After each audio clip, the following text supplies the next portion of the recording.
ఈరోజు ఈ గ్రంథ పఠనాలను క్రోడీకరించుకుని మనం తీసుకువెళ్ళవలసినటువంటి ధ్యానాంశం ఏమిటి అని అంటే, ఇదిగో సాక్షాత్తు తండ్రి మన పైన ఉన్నటువంటి ప్రేమతో, తండ్రికి నీ పైన ప్రత్యేకంగా ఉన్నటువంటి ప్రేమతో నిన్ను రక్షించడానికై, నిన్ను క్షమించడానికై తన ఏకైక కుమారుణ్ణి ఈ లోకానికి పంపించి ఉన్నారు. కుమారుడు మన మధ్యకొచ్చి నీవలే నావలే ఒక మానవ రూపాన్ని ధరించి ఈ మానవ స్థితిని ఉన్నత స్థితికి లేవనెత్తి తనను మరలా మరణము తరువాత ఉత్థానుడైన తరువాత తిరిగి తండ్రి చెంతకు చేరబోతున్నారు. కనుక ప్రియ సహోదరుడా సహోదరి, ఈ దివ్య పూజా బలిలో మనం పాలు పంచుకుంటూ ఉండగా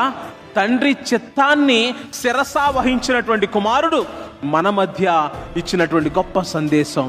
మీరు నా పేరిట ఏది అడిగినను అది మీ సంతోషము పరిపూర్ణమగినట్లు